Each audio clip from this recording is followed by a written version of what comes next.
23절 말씀. 아멘. 우리 같이 한번 암송해 볼까요? 시작. 보라, 처녀가 잉태하여 아들을 낳을 것이요 그의 이름을 임마누엘이라 하리라 하셨으니 이를 번역하듯 하나님이 우리와 함께 계시다 함이라. 마태복음 1장 23절 말씀. 아멘. 자, 오늘 본문은 이제 19장입니다. 자, 어제 큐티 본문에서 우리가 다윗이 골리앗을 죽인 다음에 다윗에게 벌어졌던 일들, 그리고 그 과정 가운데 성경은 다윗과 사울의 관계를 어떠한 입장과 관점에서 조명하는지를 우리가 어제와 그제 본문을 통해서 함께 살펴보았죠. 사울이 골리앗을 쓰러뜨린 사람은 누구든지 나의 사위로 삼겠다, 내가 딸을 주겠다, 그리고 많은 포상을 하고 돈과 명예를 허락하겠다, 그리고 그의 집안은 대대로 세금을 면제해 주겠다. 그런 말로 정말 이스라엘에 힘께나 쓴다고 한 사람들에게 우리 중에 나를 대신하여 누가 골리앗 앞에 나가겠느냐 라고 했을 때 40일 동안 그렇게 골리앗이 하나님을 모욕하고 하나님의 백성을 모욕했지만 한 명도 나오지 않았어요. 그때 다윗이 사울이 그렇게 걸었던 어떤 명예나 돈이나 또는 사위라는 그런 것에 휘말려서 그 자리에 나간 것이 아니라 여호와의 이름을 망령되이 일컫는 골리앗의 그 모욕적인 발언과 언행에 참을 수 없어서 하나님의 영으로 그를 충만케 하셔서 다윗을 그 전장의 가운데로 이끌어내시고 정말 기가 막힌 방법으로 다윗을 쓰러뜨리고 블레셋과의 전쟁을 또 승리로 이끌어가게 하셨죠. 그리고 우리가 18장 어제 그제 본문에 쭉 보니까 다윗과 사울의 관계, 그리고 다윗과 요나단의 관계, 성경이 이것을 조명하고 있다는 것을 우리가 살펴보았어요.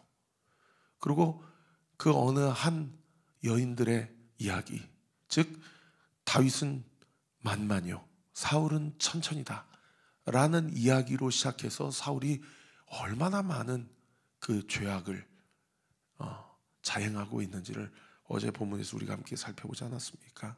그에 반해 다윗은 하나님이 그와 함께 하셨다. 그리고 다윗은 하나님과 함께 하심으로 그가 모든 하는 일마다 지혜롭게 행하고 또 형통하게 되었다. 그러므로 많은 백성에게 그리고 사울 집안의 사람에게까지 그가 사랑을 받았다. 우리가 여기까지 살펴보고 18장을 가름했습니다. 오늘 본문 19장부터 사무엘상 끝장 31장까지요. 그러고 나서 다윗이 망명 생활이 어떻게 시작되고 어떻게 도망자 인생을 살아갔는지 참 재밌죠? 분명히 하나님이 사무엘을 통해서 기름을 부어주셨어요. 내가 다음 이스라엘 왕으로 너를 선택했다 라는 것을 분명히 그런 어떤 영적인 세레모니를 통해서 기름을 부어주시고 실제로 하나님의 영에 감동감화되어 충만한 삶을 살았어요. 지혜롭게 행했어요. 겸손하게 행했고요, 사랑을 주고 사랑을 받는 삶을 살았어요. 그런데 세상에 19장부터 31장 끝장에 사울과 요나단이 전장에서 죽임을 당하기까지 이제 다윗의 그야말로 광야 생활이 시작됩니다. 그 첫 구절이 오늘 본문의 사무엘상 19장 1절부터 7절까지 본문이에요. 그동안에는 어제 본문에 사울이 이 머리를 돌려서 내 손에 피 묻히지 아니하겠다라고 해서 그렇게 100명의 수급을 가져와라. 그럴 때 부하들과 함께 200명의 수급을 가져오고 사울이 자신의 작전이 통하지 않는 것을 보고 이제 오늘 본문에 보니까요, 아예 이 내각 강요 회의를 주최를 해가지고 드러내놓고 뭐라고 얘기합니까? 오늘 본문 1절에 보십시오. 사울이 그의 아들 요나단과 그의 모든 신하에게 다윗을 죽이라 말하였더니 사울의 아들 요나단이 다윗을 심히 좋아하므로 이제 요나단과 모든 신하들에게 사울이 무엇을 이야기를 합니까? 다윗을 죽여라 라는 것을 드러내놓고 이야기를 하는 거예요. 그러니까 신하들 중에, 왕자들 중에 다윗을 죽인 사람은 어떻게 되겠어요? 왕의 이제 눈에 드는 거죠. 그리고 사울도 이제 대놓고 다윗을 죽이라고 이야기를 합니다. 이렇게 사울이 영적 분별력이 상실되기까지 완전히 자신의 심리, 정서적인 상태, 마음과 생각의 상태, 심지어 영적인 상태에 이르기까지 이 사탄 마귀가 장난치기 딱 좋은 그런 장을 허용해 버렸던 겁니다. 자, 이때 누가 개입하냐면 아까 1절 하반절에 사울의 아들인 요나단이 다윗을 심히 좋아함으로, 엊그제 9절에 다윗을 사랑함으로 다윗과 언약을 맺었다. 이 요나단의 다윗과 요나단의 이 우정과 다윗을 사랑하는 이 마음은 우리를 사랑하셔서 자기 목숨을 내어주시기까지 십자가에 달려 돌아가신 예수 그리스도의 사랑을 예표하는 그런 우정과 사랑 아닙니까? 아버지가 대놓고 다윗을 죽이라고 이 정부 모든 강요들에게 이제 명령을 내립니다. 그때 이 요나단이 다윗에게 뭐라고 말합니까? 2절에 보세요. 그가 다윗에게 말하여 이르되 내 아버지 사울이 너를 죽이기를 꾀하시느니라. 여러분, 이 말을 요나단이 다윗에게 전했을 때 요나단의 감정을 한번 상상해 보세요. 자기의 목숨을 내어주기까지, 자기는 장자고 적자고 왕세자 아닙니까? 세자인데 이 소식을, 그 정부 강요 회의에서 이 청천벽력과 같은 소식을 들었을 때 참담한 마음과 이거를 다윗에게 알려야 되냐 말아야 되냐 고민할 새 없이 바로 이 소식을 들은 순간에 다윗에게 찾아가서 이 얘기를 했을 때 요나단의 마음을 한번 상상해 보세요. 그러면서 뭐라고 요청을 합니까? 아침에 조심하여 은밀한 곳에 숨어 있으라. 3절, 내가 나가서 내가 있는 들에서 내 아버지 곁에 서서 너의 일을 내 아버지와 말하다 무엇을 보면, 다른 번역 성경에 사울에게서, 우리 아버지에게서 너를 죽이려고 하는 어떤 의도가 감지되면, 그러면 어떻게 한다고 해주세요? 너에게 알려줄 것이다.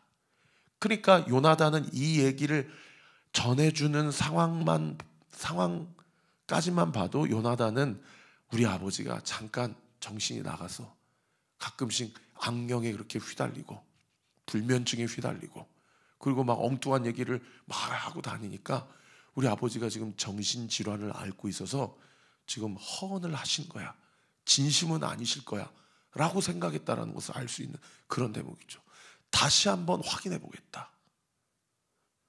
그래서 은밀한 곳에 숨어 있으라 라고 하면서 아버지가 정말 정신적인 허언을 하신 것인지, 정말 그 마음 가운데 이 정상적인 상황 가운데서 마음을 작정하시는 것인지를 내가 분별해 보겠다 라고 이야기를 하면서 다윗에게 이 사실관계를 솔직하게 하려고, 그 다음에 이제 아버지를 찾아갑니다.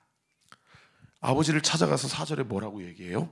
4절 보세요. 요나단이 그의 아버지 사울에게 다윗을 칭찬하여 이르되 원하건대 왕은 신하 다윗에게 범죄하지 마옵소서.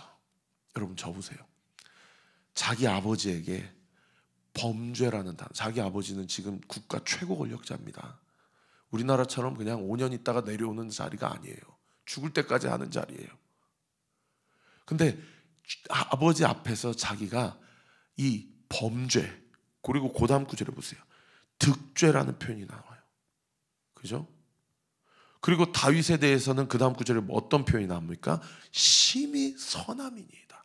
이거 완전히 대척점에 있는 두 가지 표현 아닙니까? 여러분, 자기 아버지에게, 최고 권력자에게 범죄라는 표현, 득죄라는 표현, 이거 입에 올리기 쉬울까요? 어려울까요? 여러분, 저는요, 우리 전 집사님 너무 죄송합니다. 그게 보여서 제가 예를 들자면, 전 집사님 잠깐 저랑 신방하십시다. 그래서 이렇게 1대1로 신방을 하죠. 세미나 일실에서 신방을 하는데, 집사님 이렇게 하시면 하나님 앞에 범죄하시는 겁니다. 이렇게 얘기하는 거 쉬울까요? 어려울까요? 여러분, 목회하면서 제일 어려운 부분이 뭐냐면요, 죄 지적하는 겁니다.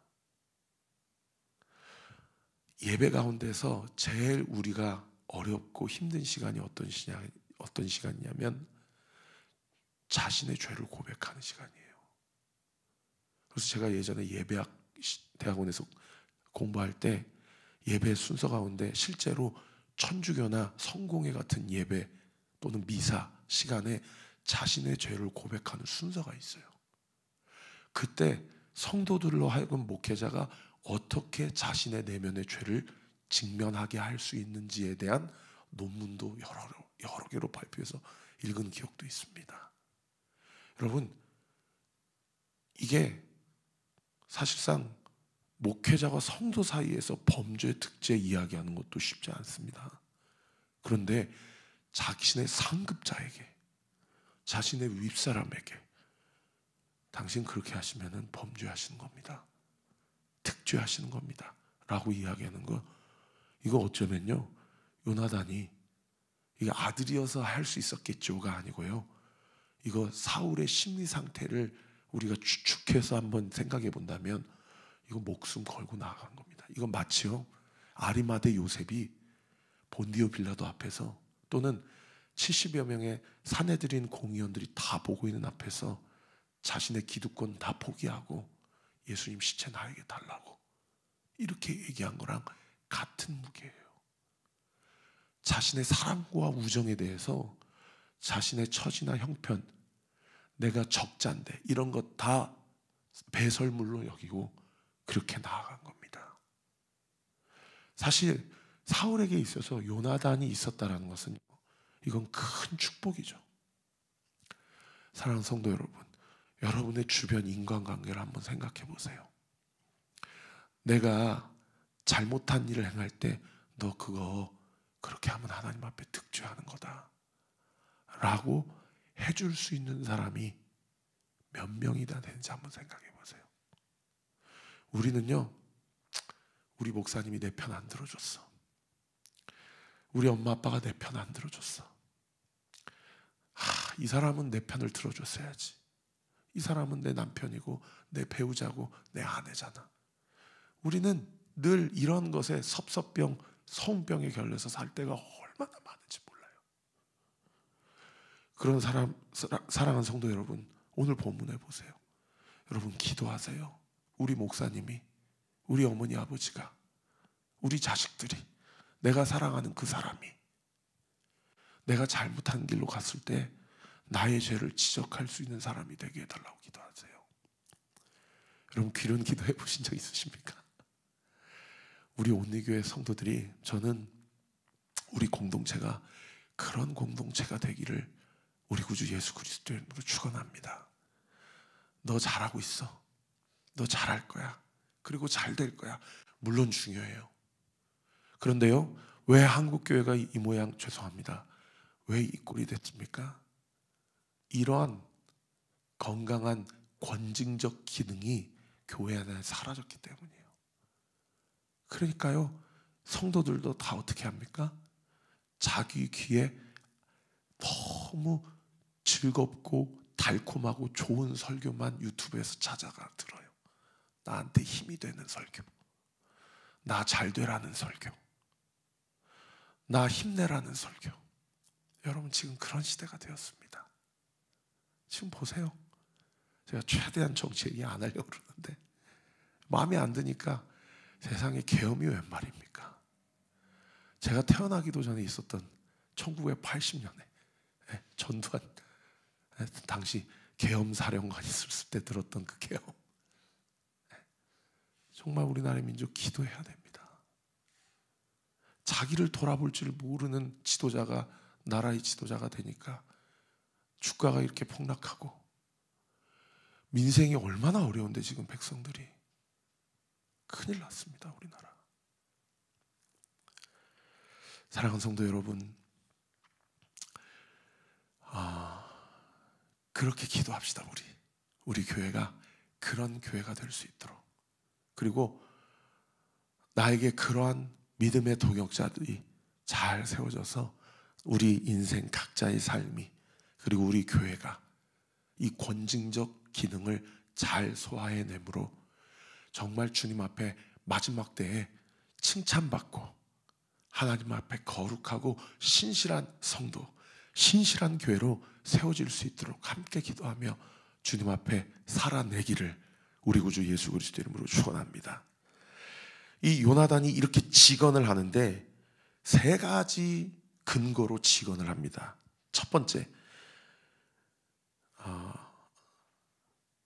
그가 무죄합니다. 그가 선합니다 라는 것으로 직언을 하죠.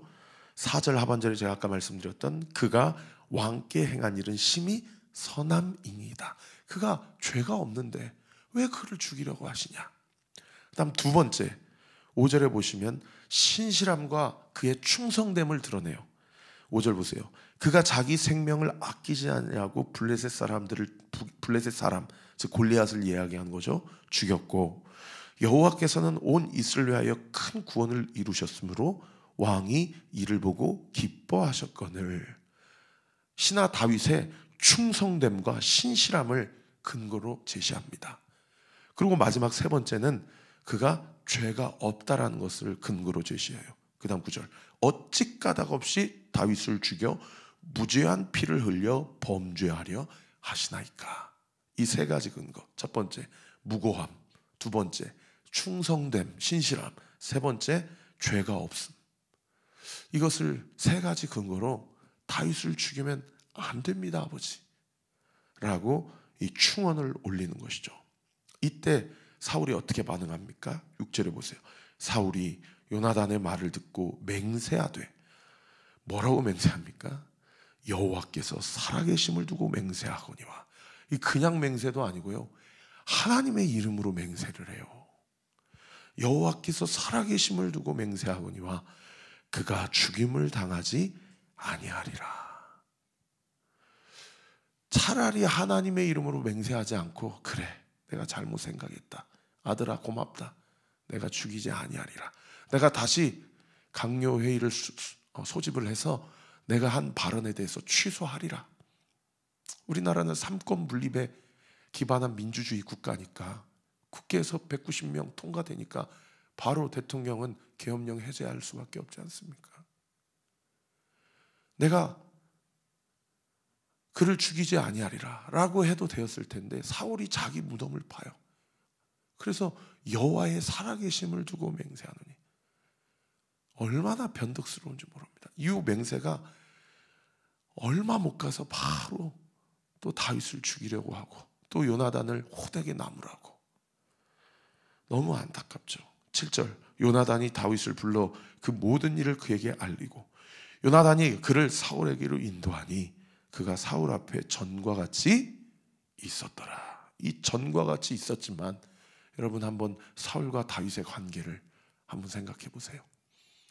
다윗이 어떻게 전과 같을 수 있습니까? 그죠? 완전히 드러내놓고 자기 속마음을 커밍아웃 했는데 앞으로 이제 보세요. 이 헌정사상 2024년 12월 4일은 아마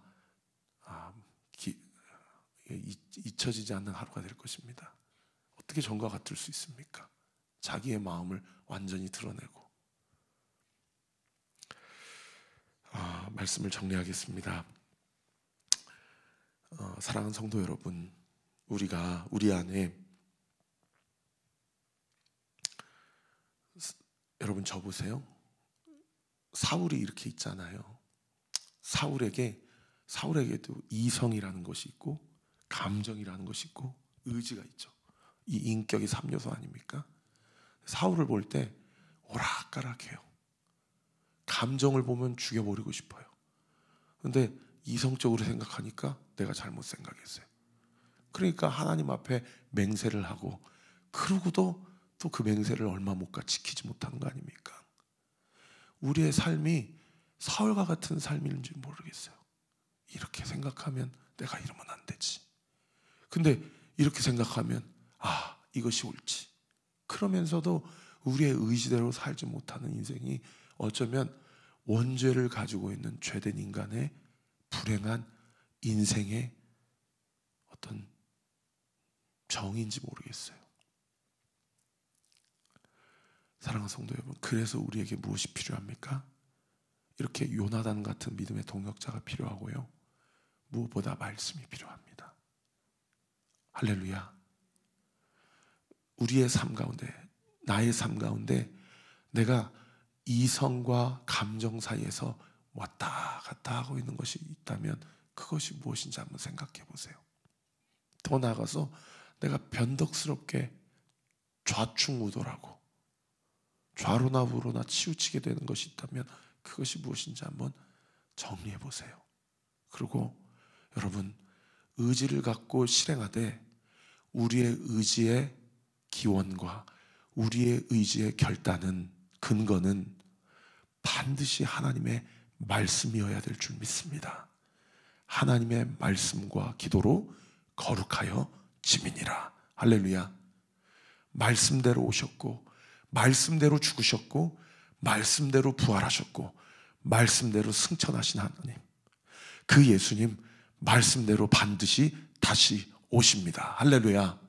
우리도 오늘 하루를, 아니 우리의 평생의 삶을 좌충우돌하지 않고 이성과 감정 사이에서 오락가락하지 않고 말씀을 기초로, 말씀을 기반으로 말씀 앞에 철저히 순종하는 저와 우리 모든 온리교회 성도들 되시기를 우리 구주 예수 그리스도 이름으로 축원합니다.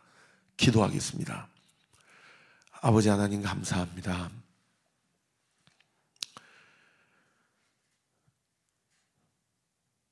우리의 삶의 모든 근거가 주님 주신 쉐마의 말씀이기를 원합니다. 우리에게 온리교회라는 영적 공동체를 허락하신 주님, 이 말씀 강단을 통하여, 그리고 이 공동체를 통하여 함께 우리가 묵상하는 이 말씀, 늘 나에게 주신 말씀으로 우리가 믿음으로 받을 수 있게 하시고, 믿음으로 받게 될 때에 주님이 그렇게 살지 못하면서 말씀 때문에 정죄하게 하시려고, 말씀을 근거로 우리를 심판하시려고 우리에게 말씀 주시는 것이 아니라, 말씀을 주실 때 믿음 가운데 그 말씀대로 살아갈 수 있는, 순종할 수 있는 힘도 겸하여 허락해 주신다라는 것을 믿고 우리 사랑하는 성도들 말씀 앞에 철저히 순종하며 하나님 앞에 복된 인생, 형통한 삶을 살아내는 그런 놀라운 은혜의 역사 있게 하여 주옵소서. 아버지, 나는 내 편 들어달라고 하는 사람만 찾고 다니는 것은 아닌가? 과연 너 그렇게 하면 안 됩니다. 그렇게 하면 그것은 너도 불행하고 네 주변 사람들도 불행해지는 겁니다 라고, 그런 사람들이 내 주변에 얼마나 있는가? 어머니, 아버지, 제가 잘못한 거 있으면 꼭 얘기해 주세요. 목사님, 제가 잘못한 거 있으면 꼭 말씀해 주세요. 우리는 얼마나 그러한 마음을 가지고 가정생활, 신앙생활을 하고 있는가? 아버지, 우리 교회가 권징의 기능도 시퍼렇게 살아있어서 우리 교회가 세속화되지 않도록, 그저 잘한다 복되다만 이야기를 남바람으로 멸망의 길로 가는 일이 없도록 주께서 우리 교회를 강권적으로 붙잡아 주옵소서. 무엇보다 주는 기도합니다. 이 나라를 불쌍히 여겨 주옵소서. 아버지, 위정자들이 아버지 하나님 앞에서 하나님을 두려워하게 하시고 국민을 두려워하게 하시고 주어진 권력과 힘을 남용하는 일이 없게 하시고 하나님 앞에서 이 나라를 잘 치리할 수 있도록 모든 위정자들에게 주님 지혜와 하나님의 자비와 긍휼을 베풀어 주옵소서. 감사드리고 예수님의 이름으로 기도합니다. 아멘. 지금은 우리 구주 예수 그리스도의 은혜와 하나님의 사랑과 성령 하나님의 위로교통 충만하심이 주신 말씀 붙잡고 오늘 하루도 나를 위해, 우리 가정과 우리 교회를 위해, 그리고 이 나라를 위해, 나 한 사람이라고 내 기도가 무슨 힘이 되겠는가가 아닌 하나님이 이 새벽에도 나라를 위해, 교회를 위해, 가정을 위해 기도하는 그 한 사람의 기도, 그 한 교회의 기도를 들으시고 하나님이 강권적으로 붙잡아 주신다, 지키시고 보호하신다 라는 믿음의 확신 가지고 간구하기로 결단하는 우리 사랑하는 온리교회 모든 성도들 머리머리 위에 지금으로부터 영원토록 함께 하시기를 간절히 축원하옵나이다. 아멘.